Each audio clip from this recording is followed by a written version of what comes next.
Coming up on Good Morning Longhorns, with a new presidential administration and a flurry of executive actions, protesters are responding in Austin. Original reporting from the ground, next.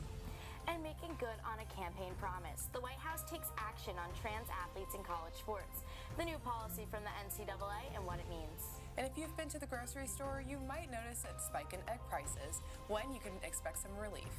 Plus, how individualization meets group workout. Peloton at Texas is open, inside the first-of-its-kind space. And as the Cactus Cafe celebrates 45 years, we're live with the UT musician and student performing tomorrow night to honor the legendary venue. And finally, love is in the air. Valentine's Day is just around the corner. Ideas on how everyone can celebrate. All this and more coming up right here, right now on Good Morning Longhorns.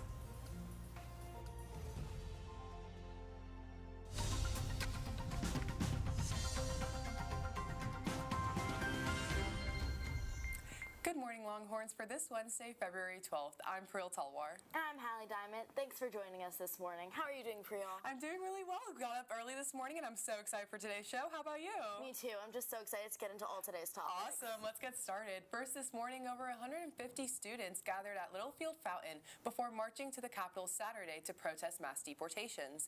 The demonstration was organized by Sigma Lambda Beta, a Latino-based fraternity at UT.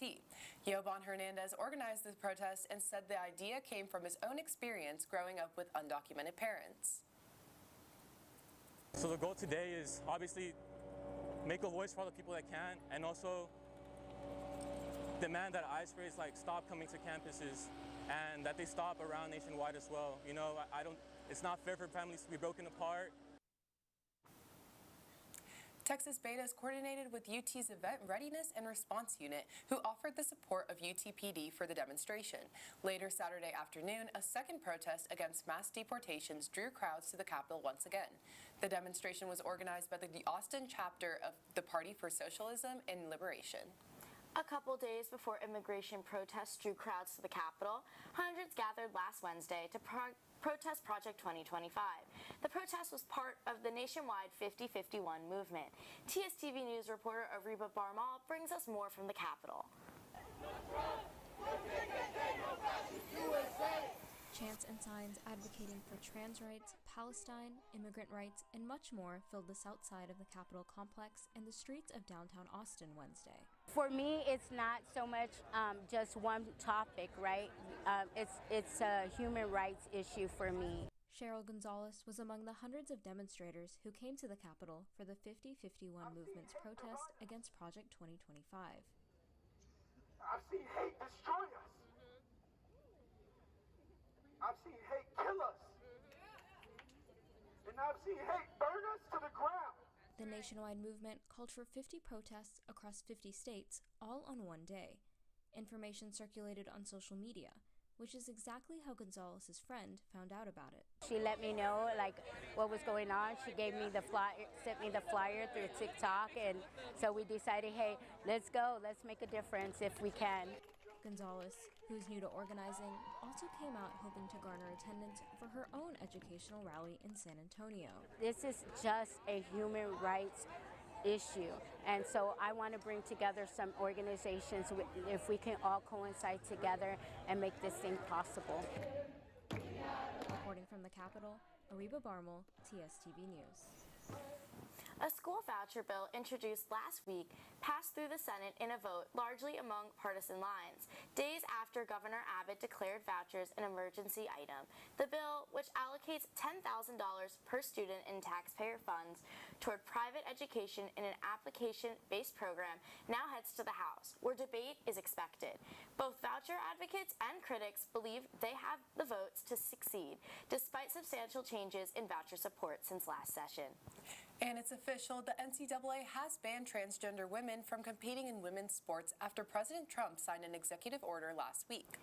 The order prevents transgender women from competing in female categories of sports and empowers the Department of Education to investigate how schools implement Title IX, the U.S. law that bans sex discrimination in federally funded education programs. Here to tell us what this means for the future of collegiate women's sports is our Gracie Kirshner. Good morning, Gracie. Good morning, guys. With more than 500,000 student athletes that compete in NCAA sports, NCAA President Charlie Baker told a Senate committee that he is aware of fewer than 10 transgender athletes currently competing. But the government is continuing to take action. Yesterday, the Department of Education urged the NCAA and organizations overseeing high school sports to strip transgender female athletes of their titles and awards. Now, back in 2022, Leah Thomas, a trans woman who swam for the University of Pennsylvania, became the first trans woman to win an NCAA championship in the 500-yard freestyle. That same year, Thomas tied with Riley Gaines, a former University of Kentucky swimmer, for 5th place in the 500-meter race. After this, Gaines became an advocate against including trans women in women's sports. Here's what she had to say. The moral clarity and the decisive action of course, President Trump, who has made this a priority. It was issue number 17 on his platform. Within the first, 2-3 weeks of his presidency, making this a priority, it sends a very strong, clear message to women and girls across the country that we matter. Now, it's not over yet. Trump's order and the actions that followed are likely to face legal challenges. Courts have blocked state bans on trans female athletes in Arizona, Idaho, Utah, and West Virginia. Now, looking toward the future, the Olympics are set to head to LA in 2028, and Trump has already warned the International Olympic Committee that the same rules will apply. We should note that while UT does not have any transgender athletes currently on its team's rosters, we did reach out to the university for comment and are awaiting a response. Back to you guys. Also making national headlines, the bird flu outbreak is leaving consumers with empty shelves and surging prices. The USDA reported that the virus killed over 17 million egg-laying hens in November and December. Now, egg prices nationally are up 22% since last month. In Texas, the average price of eggs is $5.43. It could take over 9 months to recover the supply. College students say they're feeling the impact. I think it's affecting my personal shopping because I was definitely a regular eggs eater. It's my typical breakfast, but the prices of groceries are going up, so it's really hard to keep up with, and it's really stressful, definitely since I'm a college student. People are taking their frustration to social media, even debating what's more important, their breakfast or buying tickets to Beyoncé's recently announced tour. And as everyday Americans worry about buying things at the grocery store, the world's richest man, Elon Musk, said he's not interested in buying TikTok. In an interview with the Welt Group, a German media company, Musk said that he does not have any plans for what he'd do with the app. The interview came after President Trump delayed the law requiring the sale of TikTok to avoid a ban in the U.S. At the time, the Chinese government was open to selling the app to Musk, with Trump even telling reporters he would like to see Musk acquire it. Trump's 90-day extension keeps TikTok off the chopping block until April 19th. And back here in Austin, an iconic mural is being torn down following the building owner's decision to build a high-rise development on the property. The mural, which features singers Willie Nelson and Janis Joplin, has been an Austin landmark since the creation in 2016. The demolition comes after the building was damaged by a fire in last February. Fans of Nelson and Joplin might not have to wait long for another mural to appear, though. Austin artist Wiley Ross, who painted the original mural, says he plans to work on a new one close by. And back here on campus, decisions are out for UT's class of 2029. Applications increased by 24% from last year, with a total of about 90,000 applicants. UT Austin is currently ranked number 7 for public universities nationally. Decisions for all applicants went out a week earlier than previously announced for regular decision, after many students who applied by the early action deadline had their decisions deferred in January. The Macomb School of Business Department of Management has a new name. After a donation, it will now be called the Roseanne and Billy Rosenthal Department. The couple graduated from UT in the early 70s and have a history of giving back to the university. This is the first time an area in the business school has been named after benefactors. The Rosenthals gave a $25 million gift to the school, which will be used for scholarships, teaching, and research. Following Following the donation, President Hartzell surprised the family by lighting the tower orange back in January. And UT Rec Sports officially opened the doors of a new Peloton workout facility in Gregory Gym last week. The space includes 7 Peloton bike and row workout stations, which are available for drop-in use, live group sessions, and on-demand classes with Peloton instructors. Rec Sports says demand for the new space has been high. We are the first immersive Peloton experience on a college campus, which we're very excited for. And we at UT, as well as our colleagues at Peloton, are paying attention to see what this looks like. If the demand is there and we have to look at either expanding to another location or making more than one studio on campus, that would be something that we would explore. Peloton at Texas is free to use for all students and Rec Sports members. But Peloton isn't the only way to stay active on campus. U-Move season has officially kicked off. The partnership between UT and Nike encourages students to stay active. By signing up for an account, students can scan U-Move QR codes at designated special events and regular weekly activities to earn points. Points can be exchanged for Nike gear. Events this semester include Fire and Ice Fest at Greg Plaza later this month and Longhorn Run in April. You can earn bonus points weekly by scanning QR codes around Greg Gym. To create an account, visit umove.nike.com/UT. And when we come back, our Caitlin Gajowicz is in the Weather Center ready to break down the latest conditions. Your local forecast is next.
Welcome back to Good Morning Longhorns. Don't be fooled by the heat we experienced last week. That sneak peek of spring is not here to stay. The cool air is back, and so is the rain. To dive deeper into your forecast, joining us on set is our Caitlin Gajowicz. Good morning, Caitlin. Good morning, guys, and good morning, Longhorns. It looks like the rain has finally cleared. However, we are still expected to have cooler temperatures for the rest of this week and as we head into the weekend. Looking ahead, we should expect sun and partial clouds with highs ranging from the 50s to 70s and lows consistently in the 30s. Today, we will have a high of 77 and a low of 49 with sunny skies. Tomorrow, we will have a high of 49 and low of 38 with cloudy skies. And looking at the weekend, Saturday is expected to have a high of 75, and although Sunday will be cooler with a high of 52, sunny skies are expected. That's all from me in the Weather Center, and enjoy the cool temperatures this weekend, Longhorns. Back to you. Thanks, Caitlin. In sports this morning, in an intense showdown on Sunday, the UT women's basketball team defeated the previously ranked number 2 South Carolina 66-62. The team snapped the Gamecocks' 57-game regular season SEC winning streak, which dates back to December 2021. The Longhorns were led by Madison Booker, who had a double-double with 20 points and 11 rebounds. This matchup was the most watched women's basketball game on ESPN, peaking at 1.3 million viewers. Ranked number 3 in the AP poll now, the Longhorns play Kentucky tomorrow at 6 p.m. And in sports news, men's basketball has been struggling in the SEC play. The team is just 4-8 in conference play, with their last win being against LSU back on February 1st. Last night, the Longhorns played the number 2 seed Alabama and got destroyed 103-80. As of now, their hopes to dance in March Madness are still alive. We will just have to see what happens next. Their next game is against Kentucky on Saturday at 7 p.m. in the Moody Center. And you likely spent your Sunday night watching the big game as the Philadelphia Eagles stopped the Kansas City Chiefs from achieving a three-peat. But it wasn't just a huge night for football. Influencers like Alex Earl attended, as well as Bachelor stars Joey Grosseday and Kelsey Anderson.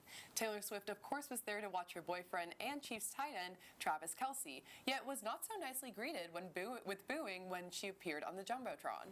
President Trump also attended alongside his daughter Ivanka, becoming the first sitting president to go to the game. And what's the big game without a memorable halftime show? Pulitzer Prize winner Kendrick Lamar sung hits like Not Like Us and brought out SZA and Serena Williams in what turned out to be the ultimate diss of Drake. And that's not the only show that's off the air. The CMT Music Awards, which moved to Austin's Moody Center from Nashville just 2 years ago, are canceled. It comes amidst a possible merger between Paramount, which owns Country Music Television, and Skydance Media.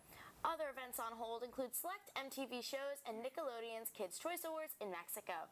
Last year, CMT brought Kelsey Ballerini and other stars to the Tower, and we were right on the red carpet. Paramount said it's reimagining its events moving forward, so no word yet on whether the show could return.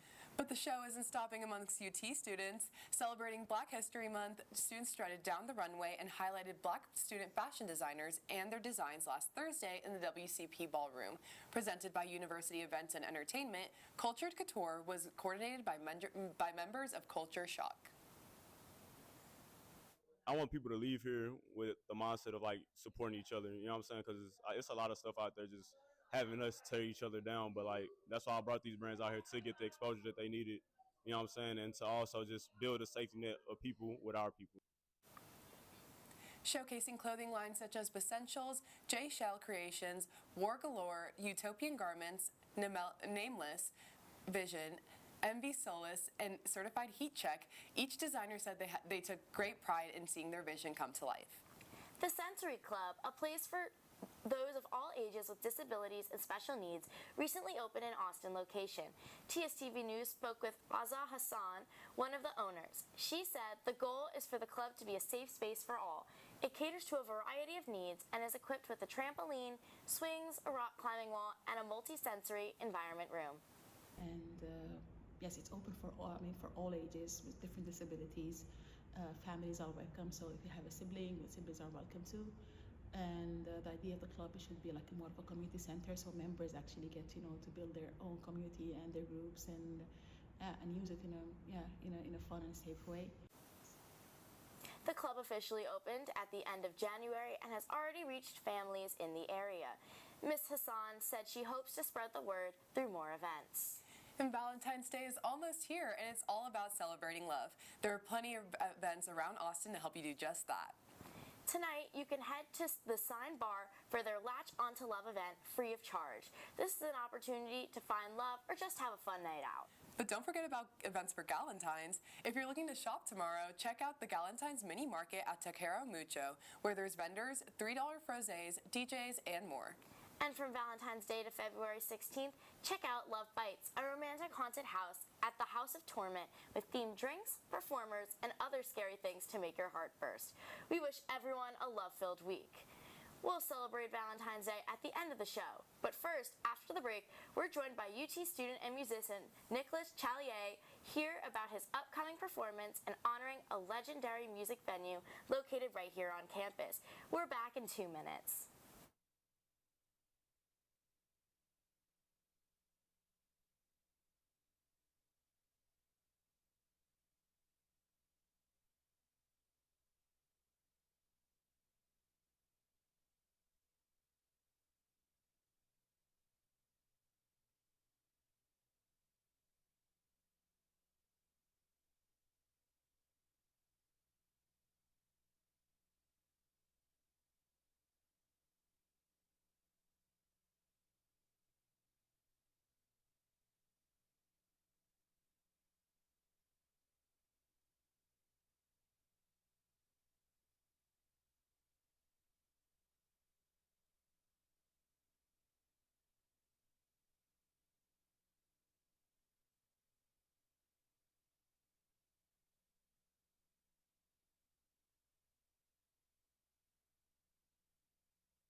And welcome back to Good Morning Longhorns. We're excited to welcome Nicholas Chalier to our studio this morning. He's a junior at UT and one of the musicians that will be performing as part of the UT Records Showcase at the Cactus Cafe tomorrow night. Nicholas, thank you so much for joining us this morning. Thank you for having me. So, can you tell us a little bit about your involvement with like UT Records and how it's helped to develop you as an artist? Well, I found out about UTalent because I'm here on exchange actually from London. I found out about UTalent through Hornslink, and I auditioned and I got signed, which was really great. And it's just great. They give me a budget. I have a team. I have a great team around me. Guys like Justin, my manager, Ryan, my booking chair, and they just help support me get gigs and get playing around Austin, which is great. And that's amazing. And I know we kind of talked about this earlier, but you're not actually studying music. I'm not. No, I study chemistry of all things, which I think everyone finds a bit interesting. But I think I really enjoy my music. It gives me my creative side because chemistry is obviously more mathematical and methodical. So yeah, I love it. It's a great outlet and a good way to relieve some stress on a long day. I bet. And so can you kind of walk me through what you just released yesterday? So I released a rework of one of my singles from my album, Uneven Skies, which I released in January of last year.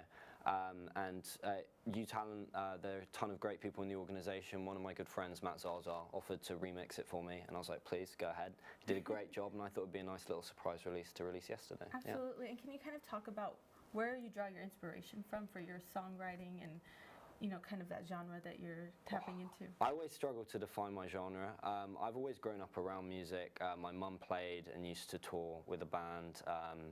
And so but then I found a great amount of inspiration in guys like John Mayer, who's a big guy for me, and Brad Paisley, who I actually saw at Country to Country last year.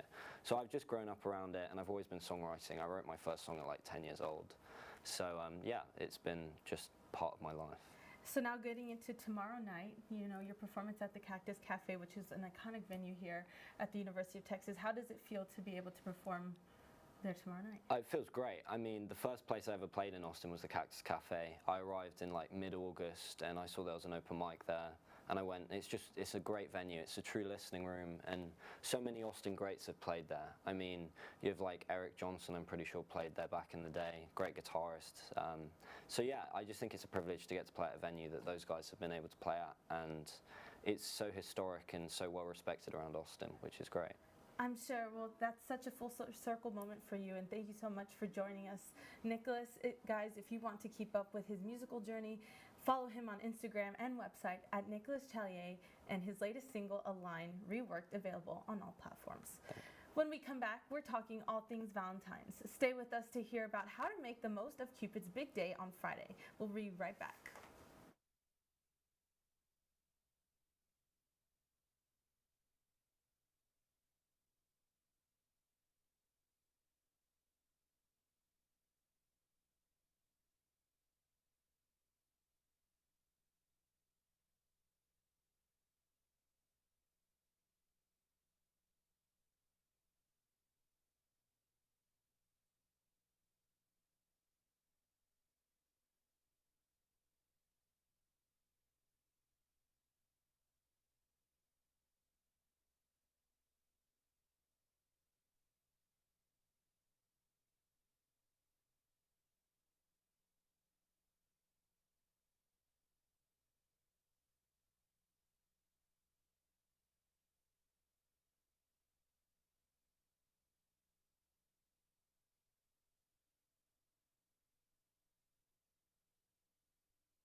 Welcome back to Good Morning Longhorns. With Valentine's Day on Friday, we just want to make sure your day is filled with lots of love.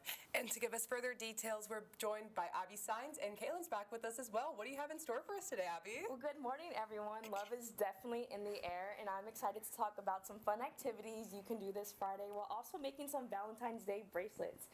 So here in front of you, we have some pink, light pink, dark pink, hot pink beads, and then we also have some heart beads as well as some letters. So let's start making our bracelets. Awesome. Okay. Yes. So what are y'all's plans for Valentine's Day? Unfortunately, I will just be alone. I'll just Me too. I think I'm just gonna, see where the day takes me. I'll actually be seeing my family as well. So definitely a love-filled day. But yeah, I'm excited. What about you guys? Maybe I'll do some kind of galentine thing. Ooh, yes, always a classic. You know what? I can't be by myself on Valentine's Day, so maybe I'll do something fun like that. Honestly, sometimes those Valentine's days, they're more fun. You can hang out with your girls. Exactly. Absolutely. Go to events around Austin like we discussed. Get your nails done, Oh yes, my God, just do something for yourself. Because it's about a self-love day. Absolutely. There's nothing wrong with that. What about you, Caitlin? Yeah, I am going to be with my friends. I think we're going to do a movie night. Love the Valentine's Day movie is one of my favorites, so I love doing that and watching it on Valentine's Day. Yes. But yeah, my girlfriends are always the best.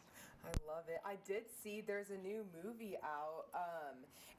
I think it's called Heart Eyes, and it's like a horror movie just centered around Valentine's Day. Oh my God, yes, I heard of it. I don't do horror, but maybe someone can get me to watch it. It's just mix a bit of Halloween into Valentine's Day. Sign me up. I'm so ready for that. And then for our independent men out there, they can probably enjoy a day of golfing. Exactly.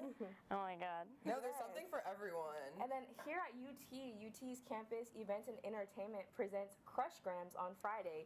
So you can actually send a crush soda and a special message to your crush partner or friend or just even a staff member. So you can submit your Crushgram on the University Union's website, and an email would be sent to those who will receive one, and pickup will be from 11 a.m. to 4 p.m. on Friday. That is so fun. I'm glad I love that. I'm glad that you can still spread the love, and I think it's just so important that we can all celebrate Valentine's Day, no matter if it's just us or all together. Maybe I'll thank send you guys one. so much for coming today. That's all the time we have this Wednesday. Thank you so much for joining us. I'm Preel Talwar. And I'm Hallie Diamond. From all of our Good Morning Longhorns team, we'll see you back here next week. For Campus First News, you can follow us on Instagram at Good Morning Longhorns and check out our website at gstvnews.com.